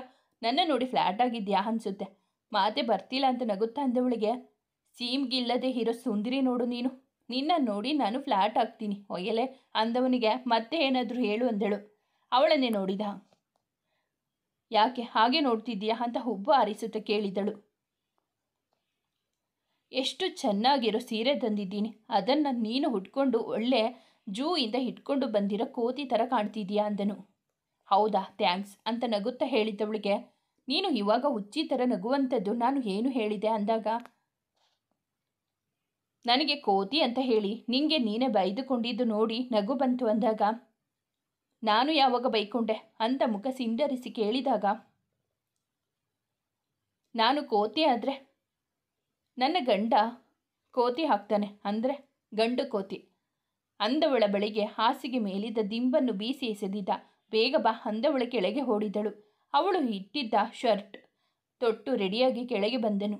ಇಬ್ಬರು ದೇವಸ್ಥಾನದ ಕಡೆ ಹೊರಟಾಗ ಇಬ್ಬರ ಜೋಡಿ ನೋಡಿ ಜ್ಯೋತಿ ಅವರ ಕಣ್ಣುಗಳು ಮೆಚ್ಚುಗೆ ಸೂಚಿಸಿದವು.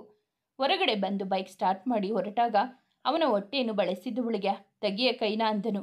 ಅಯ್ಯೋ, ಇಟ್ಕೊಂಡ್ರೆ ಏನಾಯಿತು, ಭಯ ಆಗುತ್ತೆ, ಎಲ್ಲಾದರೂ ಬಿದ್ದು ಬಿಟ್ಟರೆ ಅಂತ ಅಂದವಳಿಗೆ, ಇಂಥ ಡವ್ ಎಲ್ಲ ಮಾಡಬೇಡ, ಇಷ್ಟು ದಿನ ಏನು ನನ್ನ ಇಟ್ಕೊಂಡು ಕೂತ್ಕೊಂಡಿದ್ಯಾ, ಇವಾಗ ತೆಗಿತೀಯೋ ಇಲ್ಲ, ಹೋಗ್ತಾ ಯಾವುದಾದ್ರೂ ಗುಂಡಿಯಲ್ಲಿ ಬೀಳಿಸಲ್ಲ ಅಂದಾಗ ಕೈ ತೆಗೆದು ಉರಿಸಿಂಗ ಯಾವಾಗಲೂ ಗುರ್ರ ಅಂತಿರುತ್ತಾನೆ ಅಂತ ಹೇಳಿಕೊಳ್ಳುತ್ತಾ ಅವನ ಭುಜದ ಮೇಲೆ ಇಟ್ಟಳು. ದೇವಸ್ಥಾನಕ್ಕೆ ಬಂದು ಬೈಕ್ ನಿಲ್ಲಿಸಿದ ಆರ್ಯ. ಕೆಳಗಿಳಿದವನೇ, ನೋಡೆ, ನನ್ನಿಂದ ಸ್ವಲ್ಪ ಡಿಸ್ಟೆನ್ಸ್ ಮೇಂಟೈನ್ ಮಾಡು ಅಂದನು. ಯಾಕೆ ಅಂದಳು. ದೇವಸ್ಥಾನದಲ್ಲಿ ಒಳ್ಳೊಳ್ಳೆ ಹುಡುಗಿಯರು ಬಂದಿರುತ್ತಾರೆ, ನಿನ್ನ ಜೊತೆಗೆ ಬಂದರೆ ಅವರು ಯಾರು ನನ್ನ ನೋಡಲ್ಲ, ಅದಕ್ಕೆ ಸೊ ಕೀಪ್ ಡಿಸ್ಟೆನ್ಸ್ ಅಂದಿದ್ದ. ಮುನಿಸಿನಿಂದ ಮುಖ ತಿರುವಿದ ಭಕ್ತಿ, ಯಾರು ಎಷ್ಟು ನೋಡಿದ್ರು ಏನು ಪ್ರಯೋಜನ, ನಿನ್ನ ಜೊತೆ ಕೊನೆಯವರೆಗೂ ಇರುವವಳು ನಾನು ಒಬ್ಬಳೆ ತಿಳ್ಕೊ ಅಂತ ಹೇಳುತ್ತಾ ಮುಂದೆ ನಡೆದಳು. ನಗುತ್ತಾ ರಿಂಗಣಿಸಿದ ಫೋನ್ನಲ್ಲಿ ಮಾತನಾಡುತ್ತಾ ಅವಳ ಹಿಂದೆ ನಡೆದ ಆರ್ಯ. ಗಾಡಿ ಮೇಲಿಟ್ಟಿದ್ದ ಚಿಕ್ಕ ಅಂಗಡಿಯಲ್ಲಿ ಪೂಜೆ ಸಾಮಾನುಗಳು ತೆಗೆದುಕೊಂಡು ಆರ್ಯ ಕಡೆ ನೋಡಿದಳು. ಅವನು ಫೋನಲ್ಲಿ ಮಾತನಾಡುತ್ತಾ ಬಂದವನೇ ಎಷ್ಟಾಯಿತು ಅಂತ ಕೇಳುತ್ತಾ ದುಡ್ಡು ಕೊಡುತ್ತಾ ನಿಂತ. ಇವಳು ಸ್ವಲ್ಪ ಮುಂದೆ ಹೋಗುತ್ತಿದ್ದವಳಿಗೆ ಅಲ್ಲಿದ್ದ ಪೋಲಿ ಹುಡುಗರ ಗುಂಪೊಂದು ಇವಳನ್ನು ನೋಡಿ ರೇಗಿಸುತ್ತಾ ಮಾತನಾಡಿಕೊಂಡರು. ಅವರ ಮಾತುಗಳು ಆರ್ಯ ಕಿವಿಗೆ ಸ್ಪಷ್ಟವಾಗಿ ಕೇಳಿಸಿದ್ದವು. ಅವಳು ಏನೂ ಕೇಳಿಲ್ಲ ಎಂಬಂತೆ ಮುಂದೆ ನಡೆದಿದ್ದಳು. ಆ ಹುಡುಗರ ಬಳಿಗೆ ಶರ್ಟ್ನ ತೋಳುಗಳನ್ನು ಬಿಚ್ಚಿ ಮಡಚುತ್ತಾ ಬಂದವ, ಇವಾಗ ಯಾವನೋ ಒಬ್ಬ ಕಾಮೆಂಟ್ ಮಾಡಿದ್ನಲ್ಲ, ಯಾರು ಅವನೋ ಅಂದಾಗ, ಏನೋ ಹುಡುಗಿ ಮುಂದೆ ಪೋಸ್ ಕೊಡ್ತಿದ್ದೀಯಾ, ನಾನೇ ಹೇಳಿದ್ದು, ಏನಿವಾಗ ಅಂದಿದ್ದ. ಆರ್ಯ ಕೋಪದಲ್ಲಿ ಹೂವಿನ ಅಂಗಡಿಯ ಗಾಡಿ ಕೆಳಗಿದ್ದ ಕೋಲನ್ನು ತೆಗೆದುಕೊಂಡವನೇ ಅಲ್ಲಿದ್ದ ಮೂವರಿಗೂ ಬಾರಿಸಿದ. ಸುತ್ತ ನಿಂತು ನೋಡುತ್ತಿದ್ದ ಯಾರೊಬ್ಬರು ಏನನ್ನು ಕೇಳಲಿಲ್ಲ. ಏಟು ತಿಂದವಳೊಬ್ಬ, ಏನು ಗುರು ನೀನು ಏನು ಸ್ವಲ್ಪ ಹುಡುಗಿನ ರೇಗಿಸಿದ್ದೀವಿ, ಅಷ್ಟಕ್ಕೆ ಹೀಗೆ ಹೊಡಿತಿದ್ದೀಯಾ, ಹೋಗ್ಲಿ ಬಿಡು ಅಂತ ಅಂದಾಗ ಅವರನ್ನು ಬಿಟ್ಟ ಆರ್ಯ. ಹುಡುಗಿಯರನ್ನು ರೇಗಿಸೋದೇ ತಪ್ಪು, ಅಂಥದ್ರಲ್ಲಿ ನನ್ನ ಹೆಂಡ್ತಿನ ನನ್ನ ಎದುರಿಗೆ ಕಾಮೆಂಟ್ ಮಾಡ್ತೀರಾ, ಎಷ್ಟು ಉರಿಬೇಡ ನನಗೆ ಅಂದವನೇ ಅವರಿಗೆ ಇನ್ನೆರಡು ಏಟು ಬಿಟ್ಟ. ಇನ್ನೊಂದು ಸಲ ಎಲ್ಲಾದರೂ ಹುಡುಗಿಯರನ್ನು ರೇಗಿಸೋದು ನೋಡಿದರೆ ಅಷ್ಟೇ ಮಕ್ಕಳ್ರ ಅಂತ ಸಿಟ್ಟಿನಿಂದ ಹೇಳಿದಾಗ, ನಿಮ್ಮ ಹೆಂಡ್ತಿನ ನಮ್ಮ ತಾಯಿ ಅಣೆಗೂ ಗೊತ್ತಾಗಲಿಲ್ಲ ಬಾಸು, ಸಾರಿ ಅಂತ ಅಂದಾಗ ಆರ್ಯ ಕೋಪ ಕಡಿಮೆ ಆಗಿತ್ತು. ಹುಡುಗಿಯರನ್ನು ನೋಡಿ ಅಷ್ಟೇ, ಕೆಟ್ಟದಾಗಿ ಮಾತಾಡಬೇಡಿ, ನಿಮ್ಮ ಮನೆ ಹೆಣ್ಣು ಮಕ್ಕಳು ಬೇರೆಯವರ ಮನೆ ಹೆಣ್ಣು ಮಕ್ಕಳು ಎಲ್ಲರೂ ಒಂದೇ ಅಂತ ಹೇಳಿದವನೇ ಅಲ್ಲಿಂದ ತನ್ನ ಹೆಂಡತಿ ನಿಂತಿದ್ದ ಕಡೆ ನಡೆದಿದ್ದ. ಅವಳ ಮುಖದಲ್ಲಿ ಅವನ ಮೇಲೆ ಹೆಮ್ಮೆಯ ನಗು ಮೂಡಿತು. ಥ್ಯಾಂಕ್ಸ್ ಅಂದವಳನ್ನು ಯಾಕೆ ಅಂದಿದ್ದ. ನನ್ನ ರೇಗಿಸಿದ್ದಕ್ಕೆ ತಾನೆ ನೀನು ಅವರಿಗೆಲ್ಲ ಹೊಡೆದಿದ್ದು, ಅದಕ್ಕೆ ಅಂದಳು. ನಿನ್ನ ತಲೆ, ನಿನ್ನಂಥ ಸ್ಕ್ರಾಪ್ ಫಿಗರ್ಗಳನ್ನು ರೇಗಿಸೋ ಲೆವೆಲ್ಗೆ ಇಳಿದು ನಮ್ಮ ಹುಡುಗರು ಮಾನ ಮರ್ಯಾದೆ ತೆಗೆದ್ರು ಅಂತ ಅವರಿಗೆ ಹೊಡೆದಿದ್ದು ಅಂದನು ಎಲ್ಲೋ ನೋಡುತ್ತಾ. ಅವಳು ಕೋಪದಿಂದ ಅವನನ್ನು ತನ್ನ ಕಡೆ ತಿರುಗಿಸಿದವಳೆ. ನಿನ್ನ ಕಣ್ಣಿಗೆ ನಾನು ಸ್ಕ್ರಾಪ್ ಫಿಗರ್ ಥರ ಕಾಣ್ತಿದ್ದೀನ ಅಂತ ರೇಗುತ್ತಾ ಹೇಳಿದಾಗ ಮತ್ತಿನ್ನೇನು, ಹೋ ನೀನೇನು ತ್ರಿಪುರ ಸುಂದರಿ ಅನ್ನೋ ಫೀಲ್ನಲ್ಲಿ ಇದ್ದೀಯಾ ಅನಿಸುತ್ತೆ ಅಂದನು ಅವಳನ್ನು ರೇಗಿಸಲು. ಅವನ ಮೇಲೆ ಮುನಿಸಿಕೊಂಡು ಮುಖ ತಿರುವಿ ದೇವಸ್ಥಾನದ ಕಡೆ ನಡೆದಳು. ಮುಸಿ ಮುಸಿ ನಗುತ್ತಾ ಅವಳ ಹಿಂದೆ ಹೆಜ್ಜೆ ಹಾಕಿದ. ಅರ್ಚನೆ ಮಾಡಿಸಿ ದೇವರಿಗೆ ಕೈ ಮುಗಿದು ಹೊರಗೆ ಬಂದ ಕುಳಿತಾಗ ಇದ್ದಕ್ಕಿದ್ದ ಹಾಗೆ ಆರ್ಯ ಮುಖ ಬಾಡಿತು. ಅವಳ ಗಮನಕ್ಕೆ ಬಂದರೂ ಕೇಳಲು ಹೋಗಲಿಲ್ಲ. ಅವನ ಬೇಸರಕ್ಕೆ ಕಾರಣ ಏನೆಂದು ಅವಳ ಕಣ್ಣಿಗೂ ಬಿದ್ದಿತ್ತು. ಸ್ನೇಹ. ಆ ದೇವಸ್ಥಾನಕ್ಕೆ ಬಂದಿದ್ದ ಸ್ನೇಹಳನ್ನು ನೋಡಿ ಅವನ ಮನಸ್ಸಿನಲ್ಲಿ ಸಣ್ಣ ನೋವಿನ ಗೆರೆ ಎದ್ದಿತ್ತು. ನಾವು ಮನಸ್ಸಾರೆ ಪ್ರೀತಿ ಮಾಡಿದವರು ನಮ್ಮಿಂದ ಯಾವುದೇ ಕಾರಣಕ್ಕೂ ಆಗಲಿ ದೂರ ಹೋಗಿ ಯಾವಾಗಲೂ ಒಮ್ಮೆ ಎದುರಿಗೆ ಬಂದಾಗ ನಾವು ಎಷ್ಟೇ ಖುಷಿ ಸಂತೋಷದಿಂದ ಇದ್ದರೂ ಅವರ ಮೇಲಿದ್ದ ನಮ್ಮ ಪ್ರೀತಿಯ ನೆನಪು ನೀಡುತ್ತದೆ. ಇಲ್ಲಿ ಆರ್ಯನಿಗೂ ಆಗಿದ್ದು ಅದೇ. ಅವಳನ್ನು ಮರೆತು ಜೀವನದಲ್ಲಿ ತುಂಬ ಮುಂದೆ ಬಂದು ಭಕ್ತಿನ ಪ್ರೀತಿ ಮಾಡುತ್ತಾ ಹೆಂಡತಿ ಅಂತ ಒಪ್ಪಿಕೊಂಡಿದ್ದರು. ಅವನ ಮೊದಲ ಪ್ರೀತಿ ಅವನಿಗೆ ನೆನಪಾಗಿ ನೋವಾಗಿ ಕಾಣಿಸಿತು. ಹೊರಗಡೆ ಪ್ರದಕ್ಷಿಣೆಯೆಲ್ಲ ಮುಗಿಸಿ ಆರ್ಯನ ಪಕ್ಕ ಬಂದು ಕುಳಿತ ಭಕ್ತಿ ಅವನ ಎದುರು ತನ್ನ ಕೈಯಲ್ಲಿದ್ದ ಕುಂಕುಮವನ್ನು ಹಿಡಿದಳು. ಅರ್ಥ ಮಾಡಿಕೊಂಡವನಂತೆ ಅವಳ ಹಣೆಗೆ ತಾನೇ ಕುಂಕುಮ ಇಟ್ಟವನೇ, ಏನು ಬೇಡಿಕೊಂಡೆ ದೇವರಲ್ಲಿ ಅಂದಾಗ ಎಲ್ಲರಿಗೂ ಒಳ್ಳೇದು ಮಾಡುವಂತ. ಆಮೇಲೆ ಮುಂದಿನ ವರ್ಷ ಏನು? ಅವಳ ಮುಖ ನೋಡುತ್ತಾ ಹೇಳಿದ. ಮುಂದಿನ ವರ್ಷ ಇಲ್ಲಿಗೆ ಬಂದಾಗ ನನ್ನ ಕೈಯಲ್ಲಿ ಮಗು ಇರಲಿ ಅಂತ ಬೇಡ್ಕೊಂಡೆ ಅಂದಳು. ಅವಳ ಮಾತು ಕೇಳಿ ಬೇಸರದಲ್ಲಿದ್ದ ಅವನ ಮನಸ್ಸು ತಹಬದಿಗೆ ಬಂದಿತ್ತು. ಮುಖದಲ್ಲಿ ನಗು ಇದ್ದರೂ ಅವಳಿಗೆ ತೋರಿಸದೆ ಮರೆಮಾಚಿದ. ನೀನೇನು ಬೇಡ್ಕೊಂಡೆ ಅಂದಳು. ಅವಳ ಕಡೆ ತಿರುಗಿ ನನ್ನ ಹೆಂಡತಿಗೆ ಸ್ವಲ್ಪ ಹುಚ್ಚು ಜಾಸ್ತಿಯಾಗಿದೆ, ಕಡಿಮೆ ಮಾಡಪ್ಪ ದೇವರೇ ಅಂತ ಬೇಡ್ಕೊಂಡೆ ಅಂದನು ನಗುತ್ತಾ. ನಿಂದು ಬರೀ ಇದೇ ಆಯಿತು ಅಂದವಳೆ. ಹೋಗೋಣ ಅಂದಾಗ ಸರಿ ನಡಿ ಅಂದಿದ್ದ. ಬೈಕ್ ಬಳಿ ಬಂದವನೇ ಭಕ್ತಿ ಕಡೆ ನೋಡುತ್ತಾ, ನೀನು ಕರೆದೆ ಅಂತ ನಿನ್ನ ಜೊತೆ ನಾನು ದೇವಸ್ಥಾನಕ್ಕೆ ಬಂದಿದ್ದು, ಅದು ಬಿಟ್ಟರೆ ನನಗೆ ಬೇರೇನೂ ಗೊತ್ತಿಲ್ಲ. ಆಮೇಲೆ ಇಲ್ಲದೆ ಇರೋದನ್ನು ಕಲ್ಪಿಸಿಕೊಂಡು ಮತ್ತೆ ಜಗಳ ಮಾಡಬೇಡ, ಇವಾಗಲೇ ಹೇಳ್ತಿದ್ದೀನಿ ಅಂದನು. ನಾನು ಏನೂ ಅಂದ್ಕೊಂಡಿಲ್ಲ, ನನಗೆಲ್ಲ ಅರ್ಥ ಆಗಿದೆ, ನೀನು ಪದೇ ಪದೇ ಅದೇ ಹೇಳಬೇಡ ಅಂದಳು ಮುಖ ಊದಿಸಿ. ಸರಿ ಹತ್ತು ಅಂದಾಗ ಬೈಕ್ ಏರಿದವಳೆ. ಇವಾಗ ಎಲ್ಲಿಗೆ ಅಂದಳು. ಮನೆಗೆ ಅಂತ ಹೇಳಿದವನಿಗೆ ಇಷ್ಟು ಬೇಗ ಮನೆಗ? ಎಲ್ಲಾದರೂ ಸುತ್ತಾಡಿಕೊಂಡು ಆಮೇಲೆ ಹೋಗೋಣ ಅಂದಳು. ನೀನು ಬೇಕಿದ್ರೆ ಸುತ್ತಾಡಿಕೊಂಡು ಆಮೇಲೆ ಮನೆಗೆ ಹೋಗು, ನನಗೆ ಸ್ವಲ್ಪ ಕೆಲಸ ಇದೆ, ನಾನು ಹೋಗ್ತೀನಿ ಅಂದವನಿಗೆ ಸರಿ ನಡಿಯಪ್ಪ ಮನೆಗೆ ಹೋಗೋಣ ಅಂದಳು ಭಕ್ತಿ. ಮನೆ ಹತ್ತಿರ ಬಂದು ಅವಳನ್ನು ಗೇಟ್ ಬಳಿ ಇಳಿಸಿದವನೇ ನನಗೆ ಸ್ವಲ್ಪ ಕೆಲಸ ಇದೆ ಬಾಯ್ ಅಂದಿದ್ದ. ಸರಿ ಬೇಗ ಬಾ ಆರ್ಯ ಬಾಯ್ ಅಂದಳು. ರಾತ್ರಿ ಊಟ ಮುಗಿಸಿ ರೂಮ್ಗೆ ಬಂದ ಭಕ್ತಿ ಅವನನ್ನು ಸುತ್ತ ನೋಡಲು ಬಾಲ್ಕನಿಯಲ್ಲಿ ಫೋನ್ನಲ್ಲಿ ಯಾರ ಜೊತೆನೋ ಮಾತನಾಡುತ್ತಿದ್ದ ಆರ್ಯ. ಸ್ವಲ್ಪ ಹೊತ್ತಿನ ನಂತರ ಅವನ ಹಿಂದೆ ಹೋಗಿ ಕೈಕಟ್ಟಿ ನಿಂತಳು. ಅವನು ಓಕೆ ಸರ್ ನಾಳೆ ಸಿಗ್ತೀನಿ ಅಂದವನೇ ಅವಳನ್ನು ನೋಡಿದ. ಯಾರದು ಸರ್ ಅಂತ ಮಾತಾಡ್ತಿದ್ದೆ ಅಂದಳು. ಅವಳನ್ನು ಕಾಡಿಸುವ ಮನಸ್ಸಾಗಿ ಲಾಯರ್ ಅಂದಿದ್ದ. ಲಾಯರ್ ಅವರ ಹತ್ರ ನಿಂದೇನು ಕೆಲಸ ಇದೆ ಅಂದಳು. ನೀನು ಕೇಳಿದೆ ಅಲ್ವ ಡೈವರ್ಸ್ ಬೇಕಂತ, ಅದಕ್ಕೆ ಅವರ ಹತ್ರ ಎಲ್ಲ ಮಾತನಾಡಿದ್ದೀನಿ, ನಾಳೆ ಬರೋಕೆ ಹೇಳಿದ್ದಾರೆ. ನಾಳೆ ನೀನು ಬರ್ತೀಯಾ? ಇಲ್ಲ ನಾನು ಒಬ್ಬನೇ ಹೋಗಿ ಬರಲಾ ಅಂದೆನು. ಅವಳ ಮುಖ ಕಳೆಗುಂದಿತ್ತು. ಮುಂದುವರಿಯುವುದು. ಸ್ನೇಹಿತರೆ, ಕಥೆ ನಿಮಗೆ ಇಷ್ಟವಾಗಿದ್ದರೆ ದಯವಿಟ್ಟು ಒಂದು ಲೈಕ್ ಮಾಡಿ, ನಮ್ಮ ಚಾನಲನ್ನು ಸಬ್ಸ್ಕ್ರೈಬ್ ಆಗಿ, ಪಕ್ಕದಲ್ಲಿರುವ ಬೆಲ್ ಬಟನ್ ಕ್ಲಿಕ್ ಮಾಡಿ, ನಿಮ್ಮ ಫ್ರೆಂಡ್ಸ್ ಆ್ಯಂಡ್ ಫ್ಯಾಮಿಲಿಗೆ ಕಥೆಯನ್ನು ಶೇರ್ ಮಾಡಿ, ನಿಮ್ಮ ಅನಿಸಿಕೆ ಅಭಿಪ್ರಾಯವನ್ನು ಕಾಮೆಂಟಲ್ಲಿ ತಿಳಿಸಿ. ಕಥೆಯನ್ನು ಕೇಳಿದ್ದಕ್ಕಾಗಿ ಧನ್ಯವಾದಗಳು.